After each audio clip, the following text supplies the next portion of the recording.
Assalamualaikum warahmatullahi wabarakatuh. Selamat berjumpa lagi anak-anak sekalian. Pada pertemuan hari ini kita akan belajar mata pelajaran bahasa Indonesia ya, yaitu tentang materi membuat kesimpulan isi teks media cetak dari diagram. Nah, sekalian siapkan alat tulis, simak baik-baik ya penjelasan ini, karena nanti di akhir pembelajaran akan ada tugas untuk kalian semua ya. Nah, sekalian membuat kesimpulan isi teks media cetak dari diagram ya. Dari diagram ini kita akan membahasnya ya, yaitu gimana sebelum menentukan kesimpulan ya dari isi teks media cetak, maka informasi dari teks perlu diuraikan ya. Jadi kalian akan diberikan contoh nanti ya. Nah, informasi penting dari suatu teks itu dapat diuraikan menggunakan apa? Dapat nanti menggunakan bisa menggunakan peta konsep atau diagram ya. Cara menguraikan informasi dalam teks dapat menggunakan peta konsep atau diagram ya. Mungkin masih ingat ya kalian bagaimana langkah-langkah membuatnya ya. Nah, terus sekalian untuk menguraikan informasi menggunakan diagram, maka nanti kita perlu menentukan pokok pikiran. Nah, ya. Jadi harus menentukan dulu pokok pikiran atau ide pokok pada setiap paragraf, ya. Jadi mungkin nanti ada 3 atau 5 paragraf atau 2, ya. Maka kalian tentukan dulu nanti ide pokoknya atau pokok pikirannya, ya. Nah, yang kedua apa? Yang kedua adalah tentu harus mengetahui informasi penting dari setiap paragraf. Nah, jadi menentukan informasi penting pada setiap paragraf, ya. Nah, jadi kita nanti selain itu juga kita juga nanti dapat membuat daftar pertanyaan. Nah, jadi untuk menentukan informasi penting itu kita buat nanti pertanyaan dengan menggunakan kata tanya apa, boleh nanti siapa, di mana, kapan, mengapa, dan bagaimana. Nah, jadi nanti kalian menentukan sendiri ya kata tanyanya dan jawab sendiri dari pertanyaan yang kalian buat. Di mana? Tentu dengan melihat bacaan yang kalian baca nanti ya. Jadi ada nanti bacaan, terus kita buat pertanyaan, kita jawab sendiri ya dengan kata tanya apa, siapa, di mana, kapan, mengapa, dan bagaimana. Nah, inilah nanti yang bisa nanti kita membuat kesimpulan dari pertanyaan-pertanyaan ini, ya. Nah, teman sekalian, bagaimana sih setelah kita nanti menentukan ya ide pokok, terus menentukan informasi penting per setiap graf, membuat kalimat tanya, menjawabnya. Nah, maka setelah itu kita dapat membuat diagramnya, ya. Jadi kita dapat membuat diagram setelah kita melalui tahapan-tahapan itu, ya. Ini contoh kalimatnya, ya.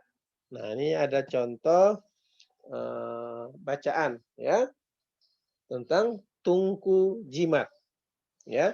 Kita lihat baca sama-sama. Tungku buatan Supriyanto diberi nama tungku jimat. Nama jimat tersebut merupakan kependekan dari energi hemat. Tungkuku ini dikatakan hemat karena hanya berbahan bakar limbah. Selain itu, pembuatan tungku tersebut menggunakan konsep energi petani. Menurut penciptaannya, Supriyanto, tungku jimat sangat tepat untuk masyarakat pedesaan, daerah transmigrasi, warga pinggiran kota, dan pedagang makanan kaki lima. Ini paragraf pertama ya. Nah, paragraf keduanya, ingat harus kalian tahu paragrafnya mana sih? Paragraf itu ini ya yang masuk ke dalam sampai nanti tanda titik nih. Kalau dia mulai lagi maka paragraf berikutnya atau paragraf kedua ya. Nah, paragraf kedua berbunyi pembakaran menggunakan tungku jimat dengan konsep energi petani ini cukup efisien. Hal itu karena teknik pembakaran pada tungku tersebut sangat meminimalkan penggunaan oksigen. Tungku jimat dibuat dengan ruangan yang minim oksigen, sehingga dapat meningkatkan suhu lebih cepat. Nah, ya, ini contoh wacana, yaitu tentang tungku jimat. Nah, dari sini nanti kita ya menentukan tuh pokok pikiran, ya, buat pertanyaan. Jadi di sini ada 2 paragraf ya. Ingat nih paragraf yang masuk ke dalam. Satu tungku pembuatan sampai, nanti paragraf kedua adalah pembakaran menggunakan dan seterusnya. Ya. Jadi nanti setelah itu ya berdasarkan ini kita nanti buat apa pertanyaan-pertanyaan dari bacaan atau wacana yang kita baca ini ya. Nah, terus sekalian inilah terus nanti kita akan buat apa pertanyaannya ya, pertanyaannya ya. Nah, pertanyaannya apa kita tentukan dulu pokok pikirannya ya dari setiap paragraf ya. Dan pokok pikiran dari setiap paragraf. Iya. Pokok pikiran pada tiap paragraf. Nah, paragraf pertama ya. Nah, ini ya bisa kita lihat bahwa isinya adalah tungku jimat buatan Supriyanto. Nah, ini pokok pikiran yang pertama tadi ya. Nah, jadi kita bisa ambil dari bacaan yang kita baca ini sehingga kita dapat tentukan bahwa paragraf 1 tungku jimat buatan Supriyanto. Nah, nanti itu baru kita nanti tentukan apa paragraf kedua ya dari wacana yang kita baca ya. Nah, paragraf kedua isinya itu efisiensi pembakaran tungku jimat. Nah, dari bacaan yang kita baca itu maka dapat kita ambil pokok pikirannya adalah efisiensi pembakaran tungku jimat. Ya. Ini tulisannya kelebihan ya. Efisiensi ya. Jadi sebenarnya efisiensi pembakaran tungku jimat. Nah, ya. Nah, dari paragraf ini 1 dan 2 setelah kita menentukan pokok pikirannya, kita dapat membuat pertanyaan-pertanyaan dari setiap paragraf tersebut ya. Mendapatkan mana? Tentu untuk membuat informasi penting dari setiap paragraf kita buat pertanyaan tadi itu ya. Penguraian informasi penting dengan menggunakan pertanyaan yang kita gunakan itu ya. Bisa menggunakan kata siapa, kapan tadi itu ya. Nah, dari paragraf pertama ya kita buat pertanyaan dan jawabannya kita jawab sendiri. Kira-kira mungkin ada yang bisa membuat pertanyaan dan jawaban dari paragraf 1 tadi itu? Iya. Kita misalnya pertanyaannya adalah apa kepanjangan dari kata jimat? Nah, ini bisa kita ambil ya. Apa kepanjangan dari kata jimat? Nah, kira-kira dari jawaban atau dari wacana itu jawabannya apa? Iya. Jadi pertanyaannya apa kepanjangan dari kata jimat? Jawabannya adalah apa?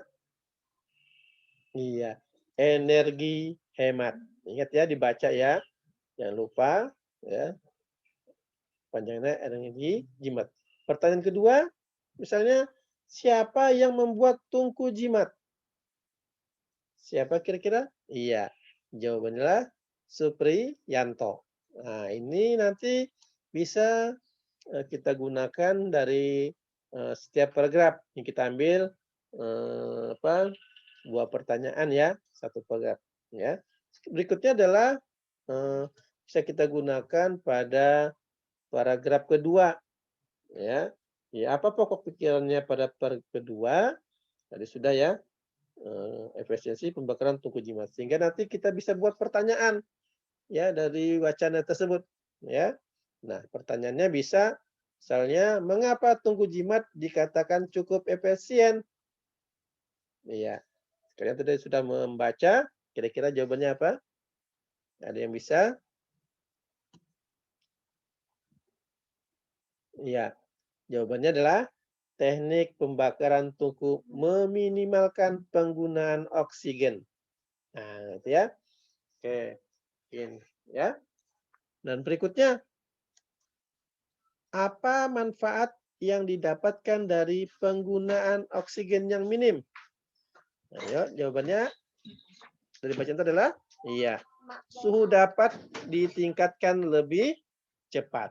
Nah, sehingga kita sudah membuat pertanyaan dari 2 paragraf ya. Dan ini nanti akan bisa kita nanti menggunakan diagram ya. Nah, kita membuat diagram dari pokok pikiran berdasarkan dari pertanyaan dan jawaban yang kita buat, yang kita susun ya.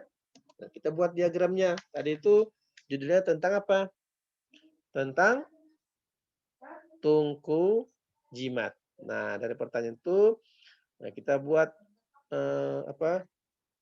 diagramnya. Nah, tungku jimat dibuat oleh Supriyanto ya. Terus yang kedua tadi apa? Ya, tungku jimat singkatan dari tungku energi hemat. Nah, ini paragraf 1 tadi ya. Dari jawaban dan pertanyaan ya. Sehingga di paragraf kedua kita juga bisa membuat tungku jimat itu teknik pembakaran tungku meminimalkan penggunaan oksigen. Nah, ini ya. Yang kedua ya, yaitu ya, minimnya oksigen dapat mempercepat peningkatan suhu. Nah, dia. Nah, dari eh, apa? Dari diagram ini ya, sehingga kita nanti bisa membuat kesimpulan ya dari wacana yang kita baca tadi itu tentang tungku jimat itu. Nah, kira-kira kesimpulan dari isi wacana yang kita baca tentang tungku jimat itu apa? Kesimpulannya. Bisa kita simpulkan? Nah, dari diagram tadi sebenarnya kita bisa simpulkan, ya, yaitu kesimpulannya adalah yang bisa, ya, kesimpulannya tungku jimat adalah tungku energi hemat yang dibuat Supriyanto. Tungku tersebut meminimalkan penggunaan oksigen sehingga dapat mempercepat peningkatan suhu. Nah, inilah anak sekalian ya, kesimpulan daripada wacana tentang tungku jimat. Paham ya? Oke. Nah, setelah ini kalian akan Pak Guru berikan tugas ya. Setelah kalian mengikuti pembelajaran ini ya. Kalau tidak paham, kalian bisa membuka atau mengulang lagi dari penjelasan Pak Guru ini. Demikian belajar kita hari ini, mudah-mudahan bermanfaat untuk kalian semua. Pak Guru akhiri, Assalamualaikum warahmatullahi wabarakatuh.